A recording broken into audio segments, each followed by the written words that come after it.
अस्सलाम वालेकुम, welcome to grow with Bilal. आज की वीडियो के अंदर हम चैप्टर नंबर 4 स्टार्ट करने जा रहे हैं।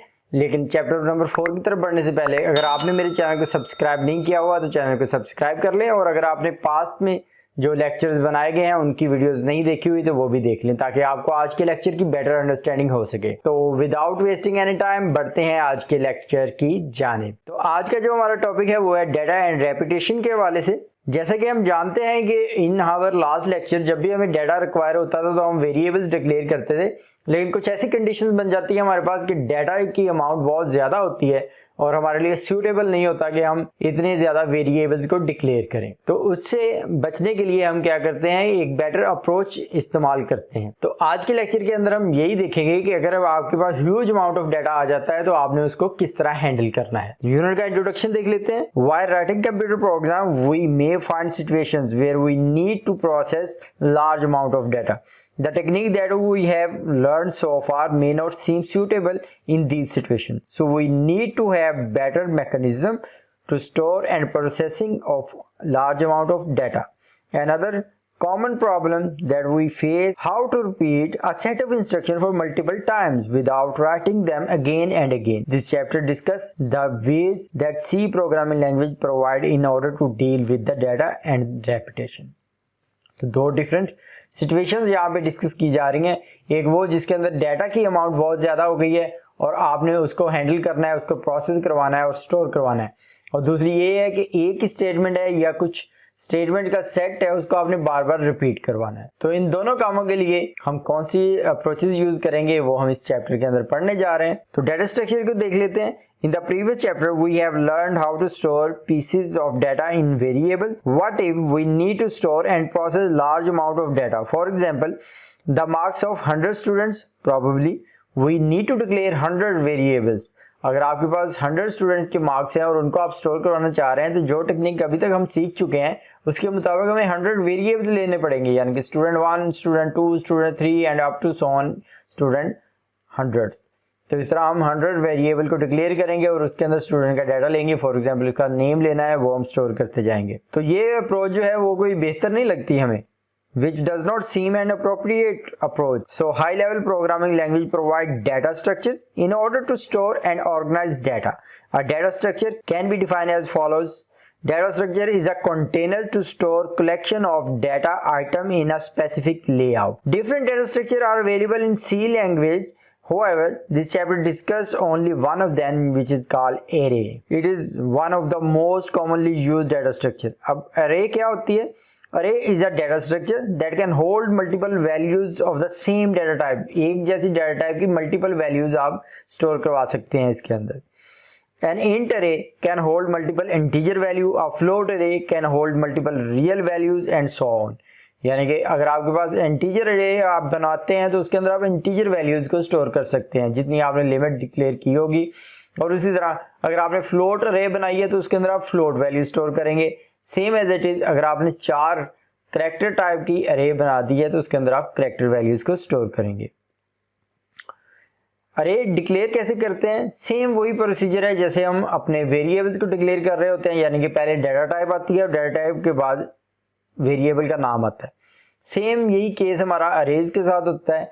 अरे के अंदर हम क्या करते हैं, पहले हम डाटा टाइप बताते हैं कि हम इंट अरे बनाना चाह रहे हैं और उसके बाद अरे का नाम लिखते हैं। इसमें जो चीज़ का एडिशन होता है वो है उसका साइज, कि कितनी लंबी अरे हमने बनानी है, कितनी ज़्यादा वैल्यूज हमने सेम टाइप की स्टोर करवानी है। तो अरे को डिक्लेयर करने का सिंटेक्स लिखा हुआ है, यानी कि सबसे पहले उसकी डाटा टाइप आ जाएगी, डाटा टाइप के बाद अरे का नेम आ जाएगा और उसके बाद अरे का साइज आ जाएगा। फॉर एग्जाम्पल यहाँ पर है इंट डेली वेजेस और उसके बाद ब्रेसेस हैं और ब्रेसेस के अंदर आपने 7 वैल्यू लिखी हुई है। तो ये स्टेटमेंट हमारी क्या करेगी कि एक अरे बना देगी जिसका नाम है डेली वेज और उसकी वैल्यूज उसमें स्टोर कर सकता है 7। फॉर एग्जांपल हम कोडिंग की तरफ चलते हैं। यहाँ पे हमने अरे बनानी है तो हम क्या लिखेंगे, इंट जो कि उसकी डाटा टाइप आ गई, और उसके बाद अरे का नेम जो कि आप कुछ भी रख सकते हैं। मैं ARR1 लिख लिया मैंने, और उसके बाद मैं ब्रेसेस लगा दूंगा और मैं कहूँगा कि मैंने इसके अंदर 5 वैल्यू स्टोर करनी है और ये टर्मिनेटर साइन में लगा दूंगा। इसके बाद इसको मैं कंपाइल करके देख लूँगा कोई एरर तो नहीं आएगा। जी, तो कोई भी एरर वाकया नहीं हुआ और हमने यहाँ पे एक अरे डिक्लेयर की है जिसका नाम हमने ARR1 लिखा है और उसका साइज हमने 5 रखा है। तो इस तरह आप डिफरेंट अरेज जो हैं वो बना सकते हैं। सेम एज इट इज जैसे आप वेरिएबल को डिक्लेयर करते हैं, डिक्लेयर करते वक्त आप जस्ट उसका नेम लिखते थे और डाटा टाइप लिखते थे, उसी तरह अरे को जब हमने डिक्लेयर किया है तो आपने एक डाटा टाइप लिखी है, अरे का नाम लिखा है और उसका साथ साइज मेंशन कर दिया है। Same as it is case के अंदर हम जब इनिशियलाइज करते थे वेरिएबल को, हम डाटा टाइप लिखते थे, वेरिएबल का नाम और उसके बाद असाइनमेंट ऑपरेटर और असाइनमेंट ऑपरेटर के बाद हम वैल्यूज असाइन कर देते थे। सेम इसी तरह हम अरे को इनिशियलाइज करेंगे कि पहले डाटा टाइप लिखेंगे, उसके बाद अरे का नाम, उसकी लेंथ और उसके बाद नंबर ऑफ वैल्यूज जो उस अरे के अंदर आप रखना चाहते हैं। फॉर एग्जांपल यहाँ पे एक हमारे पास एग्जांपल के अंदर फ्लोट अरे है जिसके अंदर आपने हाइट लिखी है और 7 उसकी वैल्यूज हैं, या इसी तरह 4 आपने एक अरे ली है, वॉवल्स उसका नाम रखा है और 5 वैल्यूज उसके अंदर स्टोर की हैं। तो आप देख रहे हैं कि यहाँ पे एग्जांपल के अंदर वैल्यूज भी स्टोर की गई हैं। सेम इसी तरह हम करेंगे, यहाँ पे हमने एक अरे बनाई है और अरे के अंदर हम वैल्यूज स्टोर करवाना चाह रहे हैं। जैसे आप वेरिएबल को पहले डिक्लेयर कर सकते हैं और उसके बाद उसको इनिशियलाइज किया जा सकता है, इसी तरह अरे को भी आप पहले डिक्लेयर कर सकते हैं और बाद में इनिशियलाइज कर सकते हैं। और अगर आप on the time of creation ही उसको देना चाह रहे हैं, जब आपने डिक्लेयर किया है यानी कि इनिशियलाइजिंग टाइम के ऊपर देना चाह रहे हैं, तो उसका मेथड मैं आपको बता देता हूं। हमने एक अरे ये बनाई हुई थी, पहले हमने जस्ट इसको तो वैल्यूज देने के लिए हम क्या करेंगे, इक्वल का साइन लगाएंगे और उसके बाद करली ब्रेसेस डाल देंगे। करली ब्रेसेस के बाद हम वैल्यूज देंगे। फॉर एग्जांपल हम फर्स्ट वैल्यू जो है वो 3 रखना चाह रहे हैं, कॉमा डाला हमने, सेकंड वैल्यू हम 5 रखना चाह रहे हैं, थर्ड वैल्यू हम 14 रखना चाह रहे हैं, फोर्थ वैल्यू 15 है एंड लास्ट वन इज 20।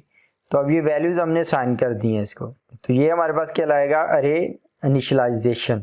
अब एक्सेसिंग अरे एलिमेंट के, अरे के एलिमेंट को आपने एक्सेस कैसे करना है। हमने वैल्यूज स्टोर करवा ली और उसके बाद अब हम सीखने जा रहे हैं कि वैल्यूज को आप प्रिंट कैसे करेंगे, वैल्यू को आप गेट कैसे करेंगे और उनके ऊपर ऑपरेशन कैसे करेंगे। तो अरे जब भी हम क्रिएट करते हैं आपने देखा है कि उसके अंदर 2 चीजें होती हैं। नंबर 1 उसकी data type and other thing is it's name, और उसके बाद थर्ड चीज जो आपने एंटर की है वो उसका साइज है। अब साइज से क्या मुराद हो, जैसे हमारे पास एलिमेंट्स वाली अरे हमने की है तो उसके इंडेक्सेस होंगे। जैसे यहाँ पे एग्जांपल के अंदर है हमारे पास एक अरे है जो कि 7 नंबर्स को स्टोर कर रही है। तो फर्स्ट जो वैल्यू है वो 0 इंडेक्स है, यानी कि फर्स्ट वैल्यू का नंबर जो बन रहा है, एड्रेस बन रहा है, वो हमारे पास 0 है और उसके अंदर जो वैल्यू स्टोर है वो 5.1 है। यानी कि ये एक हाइट नाम की हमने अरे बनाई थी जिसकी हाइट 0 लोकेशन के ऊपर 5.7 वैल्यू पड़ी हुई है, हाइट 1 लोकेशन के ऊपर 6.2 वैल्यू पड़ी हुई है। तो इसी चीज को हम देख लेते हैं अपने प्रोग्राम के अंदर समझने के लिए। हमारे पास यहाँ पर अरे 1 हमने लिखा था कि चले हम 1 भी कंफ्यूजन खत्म करने के लिए काट देते हैं। तो यहाँ पे हमारे पास अरे का नाम है ARR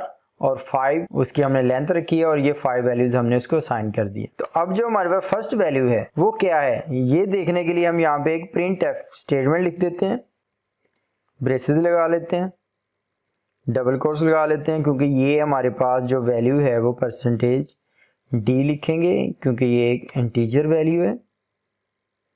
और फिर हम यहाँ पे ARR और यहाँ पर हम ब्रेसेस लगा लेंगे और यहाँ पे इंडेक्स देंगे। फॉर एग्जांपल हम 0 की वैल्यू देखना चाह रहे हैं, हम इसको कर देते हैं टर्मिनेट, कंपाइल करवा लेते हैं। तो हमने रन करवाया तो वैल्यू हमारे पास 3 शो हो रही है। जैसे कि आप जानते हैं कि यहाँ पर हमारी फर्स्ट वैल्यू 3 थी और इंडेक्स 0 के ऊपर जो वैल्यू स्टोर हुई है वो 3 है। प्रोग्राम को हमने क्लोज कर दिया। अब यहाँ पे हम वैल्यू चेंज कर देते हैं इसकी। अरे हम देखना चाहते हैं इंडेक्स 2 के ऊपर क्या वैल्यू है। अब दोबारा हम इसको कंपाइल कर लेते हैं, फिर हमने रन किया।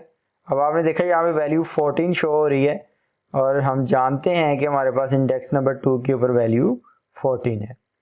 तो इंडेक्स की वैल्यू 0 से स्टार्ट होती हैं और इसी तरह जितनी आपने लंबी लेंथ बनाई होगी अरे की उतनी वैल्यूज इसके अंदर आप स्टोर करवा सकते हो। तो यही कॉन्सेप्ट यहाँ पर एग्जांपल के अंदर दिखाया गया आपको कि आपने एक अरे बनाई है जो कि फ्लोट डाटा टाइप की है और उसके अंदर आपने 7 उसकी लेंथ ली है।